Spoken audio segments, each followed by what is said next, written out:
Providence Municipal Court, Rhode Island. Mid-morning session, case number 8492. The defendant stands at the podium, hands gripping the edge. Michael Torres, 34, wearing a clean but worn work jacket.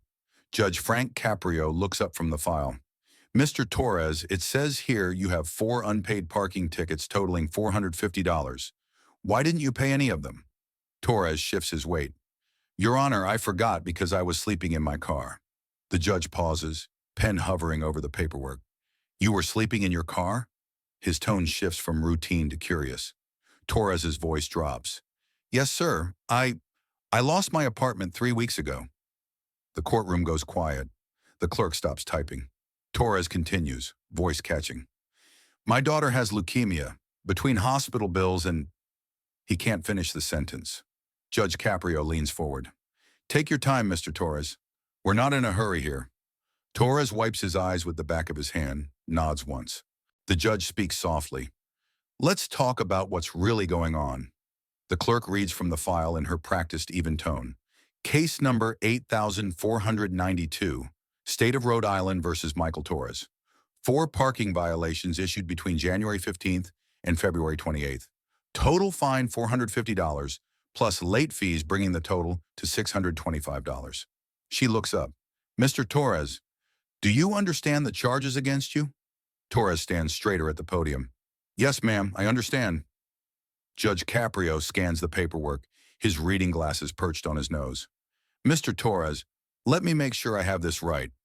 You received 4 separate parking tickets over the course of 6 weeks, all on Broad Street near Hasbro Children's Hospital, and you didn't pay any of them? That's correct, Your Honor. The city sent you multiple notices. You received a boot warning 2 weeks ago. Torres nods. Yes, sir. The judge sets the papers down, looking directly at the defendant. Mr. Torres, help me understand something. Why didn't you pay these tickets? 4 tickets over 6 weeks. That's not one mistake. That's a pattern. Torres rubs his thumb across his fingers, a nervous gesture. I forgot, Your Honor. You forgot? The judge's skepticism is gentle but clear. 4 separate tickets? Yes, sir, I was... Torres hesitates, then continues. I was sleeping in my car when they were issued. A ripple of movement goes through the courtroom. An officer in the back raises his eyebrows. The judge pauses, his pen hovering over the paper. You were sleeping in your car? Judge Caprio's tone has shifted from routine questioning to genuine curiosity. Yes, Your Honor. The judge sits back slightly. Mr. Torres, I'm trying to follow you here. You got parking tickets while sleeping in the car that was being ticketed? That's right, sir. Help me understand this. Torres shifts his weight from one foot to the other. He's clearly uncomfortable, but there's no defensiveness in his posture, just exhaustion. Your Honor, I work 2 jobs. Night shift at a warehouse, then a morning janitorial crew. Sometimes I sleep in my car between shifts. Judge Caprio writes something down. Where do you work, specifically? The warehouse is in Cranston, 11 p.m. to 7 a.m. Then I clean office buildings downtown, 8 a.m. to noon. That's 13 hours of work. The judge looks up. When do you sleep? In my car, usually, between my shifts, and then for a few hours before the warehouse shift starts. The judge reviews the tickets again, his expression thoughtful. These tickets are all from the same location. Broad Street near the hospital, like I said. He pauses. Why park there specifically? That's not close to Cranston or downtown office buildings. Torres grips the podium harder. His knuckles are white. It's close to where I needed to be, Your Honor. And where was that? A long pause. Torres stares at the floor. The courtroom is so quiet you can hear the heating system humming in the background. Judge Caprio's voice is softer now. Mr. Torres, where do you live? Torres finally looks up, meets the judge's eyes. I don't have an apartment right now, Your Honor. Beat 2, 238 words. You don't have an apartment. Judge Caprio repeats it, not as a question, but as a confirmation, making sure he heard correctly. You're homeless? Temporarily, yes, sir. About 3 weeks now. The judge sets his pen down completely. His body language has changed. No longer reviewing a routine violation, but listening to a person. Mr. Torres, what happened? How did you lose your housing? Torres takes a breath. When he speaks, his voice is quieter, more strained. I couldn't keep up with the rent and the hospital bills. I had to choose. Hospital bills? The judge leans forward slightly.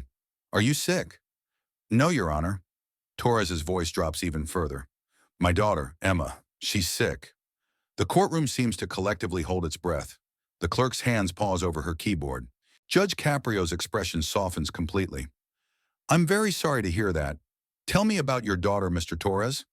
Torres wipes his face with his hand. She's 7 years old. She has leukemia. Oh, Mr. Torres. The judge's voice carries genuine compassion. I'm so sorry. Is she being treated? Yes, Your Honor, at Hasbro Children's Hospital. The connection clicks visibly on the judge's face. That's why you were parked on Broad Street. Torres nods. Yes, sir. I would sleep in my car in the hospital parking lot between my work shifts. That way I could visit Emma in the morning before my second job started. One of the officers in the back of the courtroom crosses his arms, his expression no longer detached but visibly moved. The clerk glances at the judge, then back at her screen. Judge Caprio picks up the tickets again, examining them with new understanding. And these parking violations? You overstayed the meter? Parked in the wrong zone? Yes, Your Honor. Sometimes I'd fall asleep and lose track of time. Other times I'd park wherever I could find a spot close to the hospital entrance. I wasn't thinking clearly about meters or zones. I was just trying to see my daughter before work. The judge nods slowly. You work all night at the warehouse. Then you drive to the hospital, park, and sleep in your car so you can visit Emma in the morning before your janitorial shift. That's right, sir. And when you're that tired sleeping in your car, you're not exactly focused on feeding parking meters. Torres attempts a small, tired smile. No, sir, I wasn't. Judge Caprio writes several notes. You said you worked 2 jobs, warehouse and janitorial. That's what, 65, 70 hours a week? About that? Yes.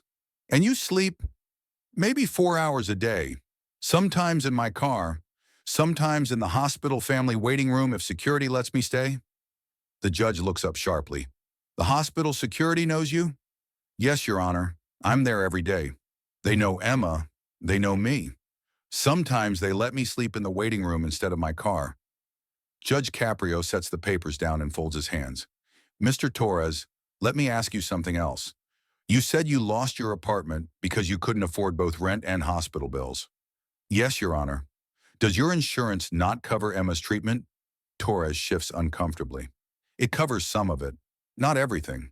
The co-pays, the medications, some of the experimental treatments the doctors want to try.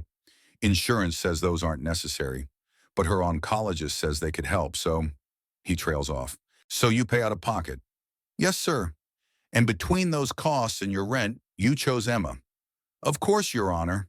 Torres says it simply, as if there was never any other option. The judge nods. Of course you did. He pauses. Mr. Torres, where is Emma's mother?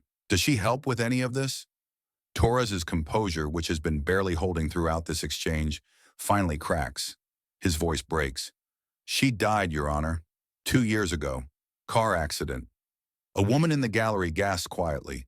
The clerk covers her mouth with her hand. Even the officer in the back looks down at his feet. Judge Caprio closes his eyes briefly. So you're raising Emma completely alone? Yes, sir. It's just the 2 of us. And now she's fighting cancer. You're working 2 jobs to pay for her treatment. You're sleeping in your car to be near the hospital. You lost your apartment because you chose your daughter's medical care over housing. The judge's voice is gentle but firm, making sure he and everyone in the courtroom understands the full picture. And somehow in the middle of all that, you forgot to pay some parking tickets. Torres nods, unable to speak. Mr. Torres, you said earlier that you forgot about these tickets because you were sleeping in your car. That sounded like, forgive me, a pretty dumb excuse. Torres attempts a weak smile. I know how it sounded, Your Honor. But now I understand. You forgot them because you were slightly preoccupied with keeping your 7-year-old daughter alive. Yes, sir. The judge removes his glasses and rubs his eyes. When he puts them back on, he looks at Torres with an expression that's equal parts sadness and admiration. How is Emma doing now? How's her treatment going? Torres's voice strengthens slightly. This is clearly the part of his life where he finds hope. She's responding well, Your Honor. The doctors say she has a good chance. The treatment is working. Her last scan showed the tumor shrinking. That's wonderful news. Yes, sir, it is. And she's still at Hasbro? Yes, Your Honor. She's been there for 3 months now. Sometimes she's in intensive care. Sometimes she's in the regular pediatric ward. It depends on how her body's handling the chemo. Judge Caprio writes more notes. And you visit her every day between your work shifts. Every single day, sir. Even if it's just for 20 minutes. Even if she's sleeping. I need her to know I'm there. Does Emma know about your living situation? Torres shakes his head quickly. No, Your Honor. I don't want her worried about me. She has enough to deal with. She thinks I'm staying with a friend from work. So you're protecting her even from the knowledge of what you're sacrificing for her. She doesn't need that stress, Your Honor. She needs to focus on getting better. The judge is quiet for a moment, just looking at the man standing before him. The courtroom is completely silent. Everyone is listening, watching this exchange unfold. Finally, Judge Caprio speaks. Mr. Torres, I want to tell you something. This court sees a lot of excuses, a lot of explanations for why people didn't pay their tickets. Some of them are legitimate, some of them are creative, and some of them are frankly ridiculous. He pauses. When you first told me you forgot because you were sleeping in your car, I'll be honest, I thought it was going to be one of the ridiculous ones. Torres nods. I understand, Your Honor. But your excuse isn't dumb at all, Mr. Torres. Your excuse is actually the most heartbreaking thing I've heard in this courtroom in a very long time. Torres's eyes are wet now, but he's not trying to hide it anymore. He just stands there, hands still gripping the podium, listening. Judge Caprio continues. Let me make sure I have all of this straight, because I want everyone in this courtroom to understand what we're really talking about here. He counts on his fingers. You work 65 plus hours a week at 2 different jobs. You sleep maybe 4 hours a day, most of it in your car. You lost your wife 2 years ago, and you're raising your daughter alone. You lost your apartment because you chose to pay for her cancer treatment instead of rent. You park near the hospital so you can visit your sick child between work shifts. And yes, sometimes you fall asleep and overstay a parking meter or park in the wrong zone because you're running on no sleep and overwhelming stress. Yes, Your Honor, that's all correct. And these 4 parking tickets, totaling, what did we say? $625 with the late fees? The clerk confirms, $625, Your Honor. Mr. Torres, can you afford to pay $625 right now? Torres lets out a short, bitter laugh. Your Honor, I can't afford $62 right now. I didn't think so. The judge picks up his pen. Here's what we're going to do. Torres braces himself, clearly expecting to hear about a payment plan he still can't afford, or community service hours he doesn't have time for. Judge Caprio looks directly at him. I'm dismissing all 4 tickets. Torres blinks. I'm sorry, Your Honor. Dismissed. All 4 of them. You owe $0. Your Honor, You heard me correctly, Mr. Torres. Total amount owed to the city of Providence for these parking violations. $0. Torres just stares at the judge, seeming unable to process what he's hearing. His hands finally release their grip on the podium. The officer in the back of the courtroom is smiling now. The clerk wipes her eyes discreetly. A woman in the gallery whispers, "Thank God," under her breath. Judge Caprio isn't finished. And Mr. Torres, there's one more thing. Torres looks up, still stunned. The judge reaches into his jacket pocket and pulls out his wallet. He counts out several bills and sets them on the bench. This is $200. It's my personal money, not the court's. I want you to take it. Torres's face shows pure shock. Your Honor, I can't accept. You can and you will. The judge's voice is firm but warm. Use it for gas. Use it for food. Use it for whatever Emma needs. Use it to get yourself a decent meal that doesn't come from a vending machine. Your Honor, Torres's voice breaks completely now. He's crying openly, not bothering to hide it. I don't know what to say. Don't say anything. Just take care of yourself so you can take care of your daughter. The judge signals to the clerk, who stands and brings the money to Torres at the podium. He takes it with shaking hands, staring at the bills as if they might disappear. Thank you, Torres manages. Thank you so much, Your Honor. Several people in the gallery are crying now, too.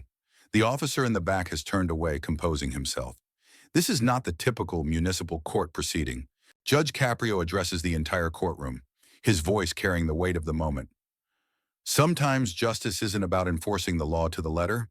Sometimes it's about recognizing that life has already punished someone far more than any fine ever could. He looks back at Torres. You haven't done anything wrong, Mr. Torres. You're a good father doing everything you can in an impossible situation. You don't deserve to be punished. You deserve to be helped. Torres wipes his face with his sleeve, nodding. Thank you, Your Honor. I'll never forget this. Just promise me something. Anything, sir. Promise me you'll take care of yourself. Emma needs you healthy and strong. You can't take care of her if you're running yourself into the ground. I promise, Your Honor, I will. Beat 8, 380 words. Judge Caprio makes a note on the file, then looks up. Mr. Torres, I'm also going to have my clerk give you some information. There are resources in Rhode Island for families dealing with childhood cancer, housing assistance programs, hospital social services that can help with medical costs. I don't know if you've looked into any of these, but I haven't had time, Your Honor, Torres admits. Between work and Emma and just surviving, I haven't had the energy to figure out what's available. I understand. That's why I'm going to have someone help you. He nods to the clerk, who's already writing information on a card. My clerk is going to give you her direct number. You call her tomorrow, not next week, tomorrow, and she'll help you navigate some of these programs. There's help available, but I know the system can be overwhelming when you're already overwhelmed. The clerk approaches the podium again and hands Torres a card with several phone numbers written on it. Call me tomorrow morning, she says quietly. I'll help you figure this out. Torres takes the card, looking at it like it's made of gold. Thank you. Thank you both. Judge Caprio leans forward on his bench. Mr. Torres, one more thing. The next time you're that exhausted and you need somewhere to park and rest safely, don't just park wherever. Call the Providence Police non-emergency line and explain your situation. Tell them you're working multiple jobs, you need a safe place to rest between shifts, and you're visiting your daughter at the hospital. They'll help you find a place to park legally where you won't get ticketed. I didn't know I could do that, Your Honor. Now you know. The police aren't just here to give tickets. They're here to help people too. Use them as a resource. I will, sir. Thank you. Judge Caprio stamps the file. Case dismissed. Mr. Torres, go see your daughter. Give her a hug. Tell her Judge Caprio says to keep fighting. Torres nods, overwhelmed. I will, Your Honor. I definitely will. As Torres begins to step back from the podium, gathering the money and the information card, Judge Caprio adds one more thing. Mr. Torres, wait a moment. I'm curious about something. Torres returns to the podium. Yes, Your Honor. With everything you're going through, the loss of your wife, Emma's illness, losing your apartment, working all these hours, how do you keep going? What keeps you moving forward? Torres doesn't hesitate. Emma, Your Honor, she's the bravest person I've ever met. If she can get through chemotherapy with a smile on her face, if she can stay positive when she's feeling terrible, then I can work a couple of jobs and sleep in my car. She's my reason for everything. The judge nods slowly. She's lucky to have you as her father. I'm lucky to have her as my daughter, sir. How old is Emma? She'll be 8 next week, Your Honor, next Thursday. Judge Caprio's face brightens slightly. Her birthday is next week? Yes, sir. And you were planning to celebrate even with everything going on? Torres smiles, the first genuine smile he's shown since entering the courtroom. I was going to buy her a cupcake from the hospital cafeteria and sing to her in her room. That's what I could afford.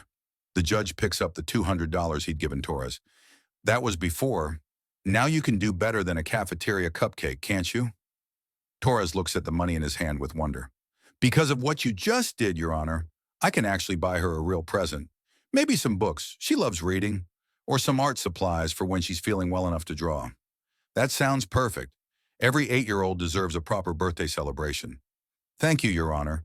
Because of you, she'll have one. Judge Caprio's expression is warm, fatherly.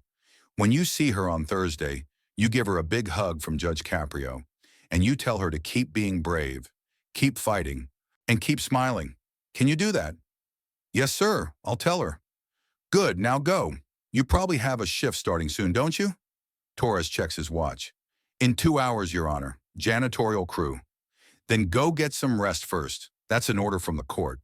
Torres laughs, a real, relieved laugh. Yes, Your Honor. Beat 10. 410 words. As Torres turns to leave the courtroom, he pauses at the gate separating the defendant area from the gallery. He turns back one more time. Your Honor? Judge Caprio looks up from the next file he's preparing to review. Yes, Mr. Torres? I need you to know something. Torres's voice is thick with emotion. I came in here today thinking I was going to leave with more debt, more problems, more stress. I thought you were going to tell me I had to pay all this money I don't have, or do community service hours when I'm already working every hour I've got. I was terrified. The judge sets down his papers, giving Torres his full attention. Torres continues. Instead, you listened to me. You saw me as a person, not just a case number. You helped me when I was expecting punishment. You gave me hope when I was running on empty. His voice breaks. I don't know how to thank you for that. You already have, Mr. Torres. Seeing you able to buy your daughter a proper birthday present is all the thanks I need. Your Honor, I promise you, I'm going to turn things around. I'm going to call those numbers tomorrow. I'm going to find housing. I'm going to make sure Emma and I are okay. Because of what you did today, I actually believe that's possible. Judge Caprio smiles. I believe it too, Mr. Torres. You're clearly a fighter. Emma gets that from you. Torres wipes his eyes one final time. Thank you, Your Honor, for everything. Go see your daughter. That's where you need to be. Torres nods and walks through the courtroom gate. As he reaches the exit, several people in the gallery reach out to pat his shoulder or offer words of encouragement. The officer near the door shakes his hand. The clerk watches him go, still wiping her own eyes. When the door closes behind Torres, the courtroom is quiet for a moment. Judge Caprio looks out at the people waiting for their own cases to be called, and then down at his paperwork. Sometimes, he says, seemingly to himself, but loud enough for the courtroom to hear. Justice is knowing when to show mercy, and sometimes mercy is just listening to someone's story. The clerk calls the next case number, and the courtroom rhythm resumes. But the atmosphere has changed. The next defendant approaches the podium with a different energy. Less fear, more hope. The judge's compassion has created a ripple effect through the room. Judge Caprio addresses the new defendant, a middle-aged woman with a red light camera ticket, and his first question is characteristic. Good morning, ma'am. Before we talk about this ticket, tell me, how are you doing today? The question catches her off guard. Most defendants expect to be asked about the violation first. But this judge, as everyone who was present for Torres's case just witnessed, cares about the person before the paperwork. While this new case proceeds, the door at the back of the courtroom opens briefly. Through it, Torres can be seen in the hallway, looking down at the $200 in his hand, the information card with the clerk's number, and the dismissal paperwork. He's still crying, but now they're tears of relief, gratitude, and hope. A court officer walks by and stops. You okay, sir? Torres looks up, smiles through his tears. Yeah, I'm actually okay. For the first time in a long time. Inside the courtroom, Judge Caprio is already demonstrating the same curiosity and compassion with the next defendant that he showed Torres. So you ran the red light on your way to work? Tell me about your job. What do you do? The woman explains she's a nurse at a nursing home, working the early morning shift. The judge listens, asks follow-up questions, treats her with the same dignity he affords everyone who stands before him. The people waiting in the gallery for their own cases watch and learn. This is not a courtroom designed to humiliate or punish indiscriminately. This is a place where human context matters, where a judge takes time to understand why, not just what. In courtrooms like this one, small fines often hide big struggles. Simple violations frequently mask complex human realities. And sometimes, not always, but sometimes, the justice system works exactly the way it should, by seeing people first and charges second. Outside the courthouse, Michael Torres stands on the steps, looking out at the parking lot where his car waits. He takes a deep breath of the cold Rhode Island air. The winter sun is weak but present. He checks his watch. 90 minutes until his janitorial shift starts. Just enough time to drive to the hospital, see Emma for a few minutes, maybe show her the birthday card he bought last week with his last few dollars. But now he can do more than that. Now he can actually buy her presents, real presents, books, art supplies, maybe even a small cake from a real bakery instead of a cafeteria cupcake.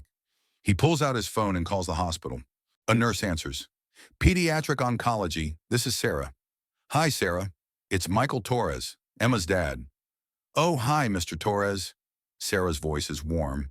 She knows him well after 3 months of daily visits. Emma's awake and doing really well today. She's been asking for you. Tell her I'll be there in 20 minutes. She'll be thrilled. Oh, and Mr. Torres, the social worker stopped by earlier.